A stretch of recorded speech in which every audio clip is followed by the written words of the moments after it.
Now, the ceasefire between the US and Iran is still in effect, and it's meant to last until April 22nd. But the US blockade in the Strait of Hormuz is putting a strain on it. The spokesperson for Iran's Revolutionary Guard says Washington's actions in the strait are illegal.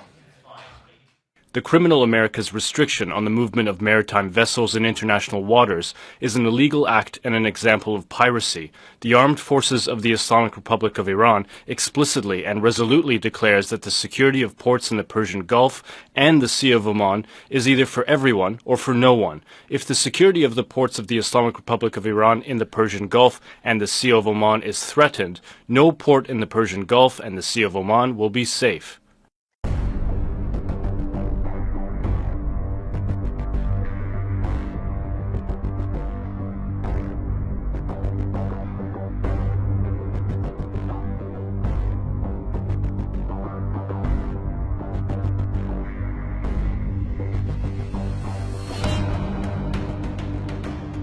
Last night, a Chinese tanker sailed straight through the Strait of Hormuz, past the U.S. Navy blockade, past Trump's warnings, past the threats of interception and seizure, and nothing happened.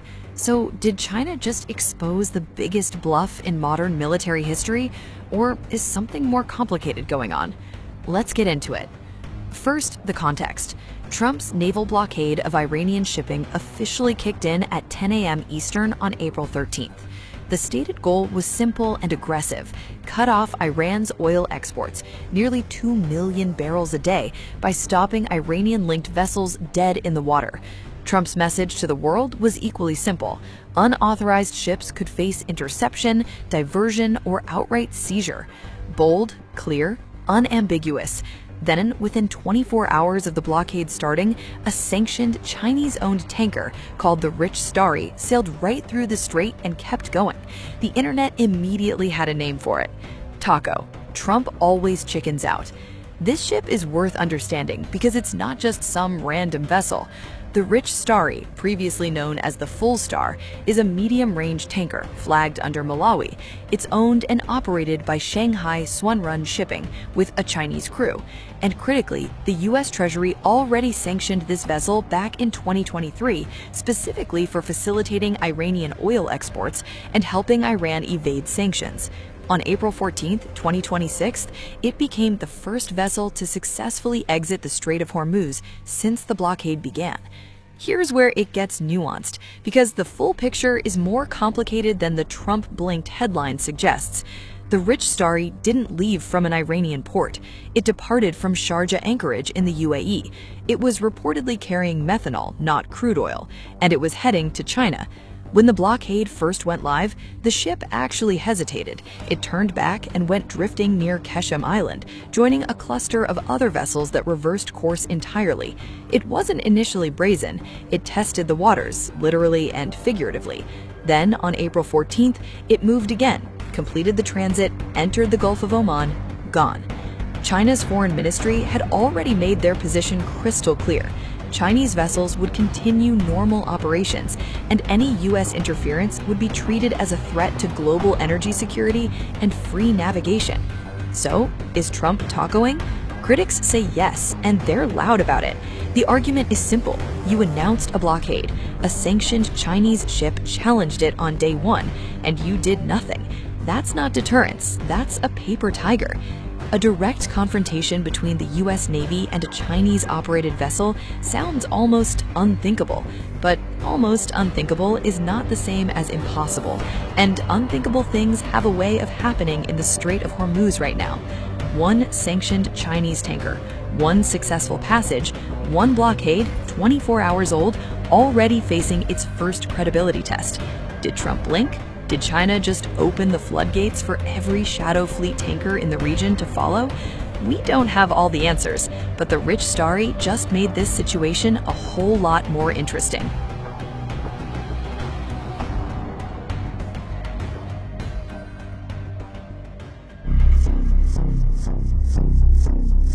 Donald Trump is sending thousands more troops to the Iran war zone as the rogue state's defiance ramps up fears of a bloody ground invasion.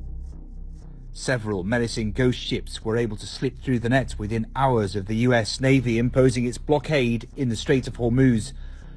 Around 6,000 soldiers aboard the USS George H.W. Bush aircraft carrier and its escort ships are heading to the Middle East.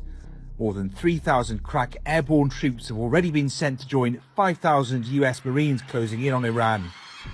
The Pentagon said the reinforcements will join around 50,000 personnel already involved in operations in the Gulf. Last month, a US Navy ship carrying about 2,500 Marines arrived in the Middle East, and another 2,500 were also deployed from California. The arrival of the additional forces will see 3 aircraft carriers in the region, each with dozens of fighter jets. The USS Abraham Lincoln has been in the Middle East since January, while the USS Gerald R. Ford arrived in the eastern Mediterranean in February. The USS George H.W. Bush is close to the Horn of Africa and on its way to the Middle East. Iran refused to relinquish its nuclear ambitions at last week's Crunch peace talks in Pakistan, but J.D. Vance is now prepared to tighten the screws for round 2. If they continue to block peace, Trump's next move may be a potentially catastrophic ground offensive. Many ships could be seen around the Strait of Hormuz on Saturday, as sources said at least 2 commercial vessels reported being hit by gunfire while trying to cross the waterway. Several others said they received radio messages from Iran's Navy saying they were not allowed to pass. It came as Iran said it was bringing back strict military controls on the vital trade route, saying the United States was still blockading Iranian ports. In a statement reported by Iranian TV, a Revolutionary Guard spokesperson accused the U.S. of repeatedly breaching commitments and, quote, acts of piracy and maritime theft under what it calls a blockade. The state news channel also read out a message by Supreme Leader Mojtaba Khamenei, who said Iran's navy was ready to inflict new bitter defeats on its enemies. The tough messaging injected fresh uncertainty around the Iran conflict. It raises the risk that oil and gas shipments through the strait could remain disrupted, just as Washington weighs whether to extend a fragile ceasefire. They can't blackmail us. U.S. President Donald Trump said dialogue with Iran was ongoing. We'll have some information by the end of the day. We're talking to them. And, we're taking a tough stand. American side tweets a lot. Iran's deputy foreign minister said his country remained committed to diplomacy. But Saeed Khatibzadeh said no further talks with the U.S. would be scheduled until an understanding is agreed that Iran will not give up what it sees as its rights under international law to uranium enrichment. We are member of Non-Proliferation Treaty. We are member of IAEA. And we are going to commit. We do have responsibilities and we do have rights. Iran is entitled to the rights and we are not going to abandon our rights. Earlier, maritime trackers had showed a convoy of 8 tankers crossing the strait. It was the first major movement of ships since the US-Israeli war on Iran began 7 weeks ago. Iran had announced its temporary reopening of the strait after a separate 10-day ceasefire agreement on Thursday between Israel and Lebanon, brokered by the US.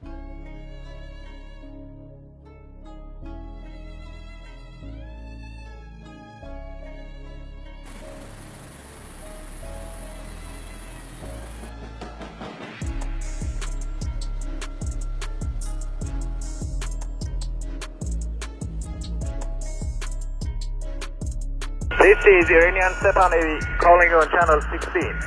The Strait of Hormuz is still closed. We will open it by the order of our leader Imam Khamenei, not by the tweets of some idiots. A dramatic escalation in Gulf waters, as reported. Iran's Islamic Revolutionary Guard Corps Navy broadcast on channel 16, declaring the Strait of Hormuz closed. The message warned all vessels must seek permission to transit, adding that any ship linked to adversaries could be targeted, signaling a sharp rise in maritime tension.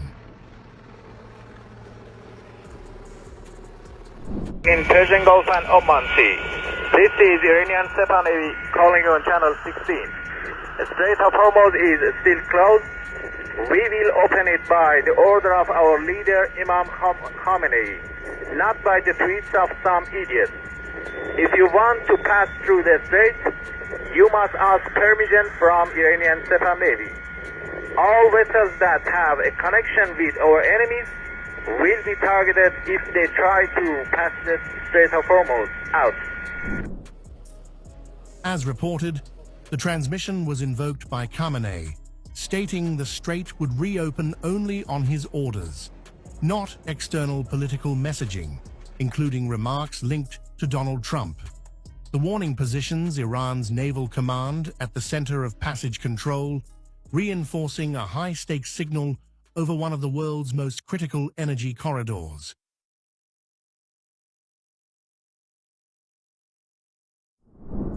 Iran redraws the map of global shipping. In the Strait of Hormuz, Tehran positions itself as gatekeeper, as reported by Bloomberg, declaring that every commercial vessel must now seek clearance and pay to pass.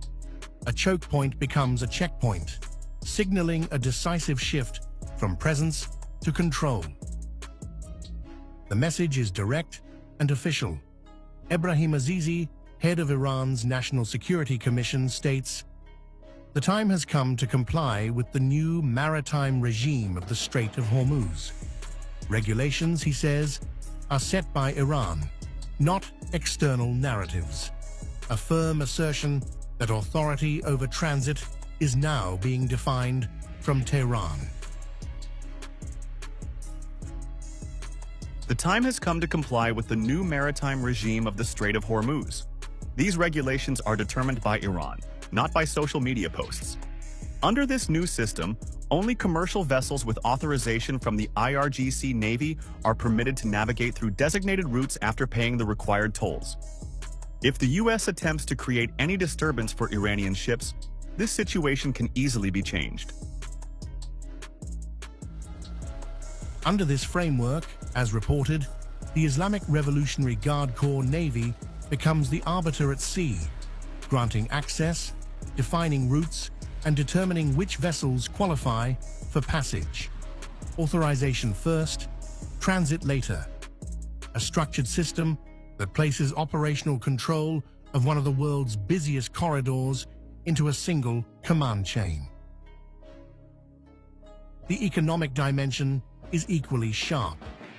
During a ceasefire phase, Iran introduces toll-based passage, turning transit into transaction, with nearly 1/3 of global maritime trade moving through Hormuz. As reported, the policy converts geographic leverage into financial and strategic weight, embedding influence directly into the flow of global energy and commerce. The broader signal is unmistakable.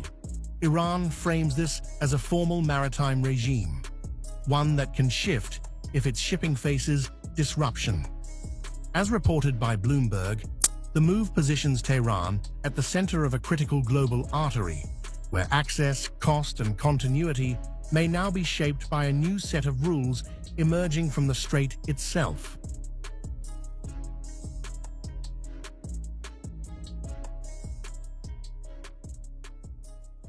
Breaking news, this out of the Middle East. The Hill is reporting that the United States military is preparing to board Iran-linked oil tankers and seize commercial ships in international waters in the coming days. This comes after the United States military announced it has forced 23 ships to turn around near the Strait of Hormuz. The U.S. blockade is still in effect, and Iran is saying it's the reason it has changed course, closing the waterway again, and reportedly already shooting at ships trying to cross the key oil transport route. Well, these escalations are the latest in the back and forth between both sides, all ahead of Wednesday's deadline for a peace deal. President Trump is standing firm, saying Iran cannot blackmail America. The leaders, they have nothing. Actually, their leaders are, it is regime change. You call that enforced regime change. But we're talking to them. They wanted to close up the strait again, you know, as they've been doing for years. And they can't blackmail us. So we're going to welcome in GOP strategist and Aloe Ventures managing partner, Allison Wynn, and Democratic strategist and strategic communications advisor for the Georgia Senate, Madeline Somerville. Ladies, thank you so much for joining us. Appreciate you being here. Let's dive right in. President Trump is taking another swipe at NATO for not helping in the strait. Let's listen together. And now that the Hormuz Strait situation is almost over. I received a call from NATO asking if we would like some help. Thank you very much, NATO. And I told them I would have liked your help 2 months ago, but now I really don't want your help anymore. Right, so we had Mick Mulvaney on the show earlier, and he said even if you don't like his delivery, he has some valid points there. The UK and France had their first talks on post-war plans for the Strait of Hormuz, with more scheduled for next week. So, Madeline, from wars with our enemies to fights with our allies, how do you think voters are viewing Trump's actions on the international stage? I feel like a kid sitting in the back seat. Are we there yet? Is it almost over? Are we almost done? Oh, we're almost there. I feel like he's placating us constantly to try to keep us quiet. I feel like a little kid here. But when it comes to the NATO connections, so a lot of our allies are feeling frustrated, and I think it was really illustrated best by that the Japanese reporter who spoke to President Trump in the Oval Office when he said, "If we're your allies, why didn't you contact any of us first before you did any of this? Right. Why didn't you work with us?" And I think that frustration has permeated into the public in these different countries. And if you keep track of the news there, you can see how disappointed they are and how it's really affected those relationships. Look, and some have said saying, too, and why didn't you consult Congress ahead of time? And the president maintains, the administration continues to say, the message out of the White House is that they needed that surprise. They had this one opportunity with Israel to be able to take out the top leadership all at the same time. They got so many all in one foul swoop, and they needed that element of surprise. But you know what, the American public, let's take a look at the numbers about how they're feeling about what's going on there. We've got a new Politico poll, and it's showing that just 38% of Americans support this military action there in Iran. And some in Trump's base feel he went back and forth with his promise. He said he was never going to get into these forever wars, and hopefully this doesn't turn into that. With control of the House and the Senate on the line in the midterms in November, Allison, I got to get your take. Are some Republican candidates having to break with the president and possibly condemn the war? Is that what we'll see? Well, I was one who voted for Trump and Vance on the platform of no more wars, no more endless war. This is not my father's war. And he was in the Vietnam War. And so I'm glad to see President Trump move away from military action. We're now going into economic warfare with the blockade, and also information warfare, which we're not doing so well with some of the Jesus, AI, and Lego stuff. But we are moving away from endless war. I'm happy to report and see that. We need to continue with this blockade. I mean, we hope so. But the ceasefire, it ends on Wednesday. We don't know if bombs are going to be starting to drop, if it's going to hold, or if it's going to, we'll see that happen in the next few days, or on Thursday or Friday. I mean, your guess is as good as mine. The president, when he's asked about it, our Kelly Meyer asked him on the plane, what's going to happen? And he just said, maybe I'll do this, and maybe I'll do this. We'll have to see. Democrats, the element of surprise. Yeah. Here's Joe from Georgia, and this is an update on what the future looks like for the Iran war. Folks, the senators got a briefing today from the Department of Defense about the plans for this war. And folks, it is a full-on war. And lots of senators coming out of the meeting says that it is worse than any of us are even thinking. And what they're talking about is boots on the ground in Iran. Folks, they're looking to put our soldiers in harm's way over what's happening in Iran. And folks, are we fighting this war for Israel? Because that's what this kind of feels like. It's just kind of like the weapons of mass destructions back in 2003. Where the United States went to war over something that didn't even exist. Well, we're at it again, folks. And remember, this is coming from an administration that says they would not have any wars, that they were stopping wars all across the world, which is not true.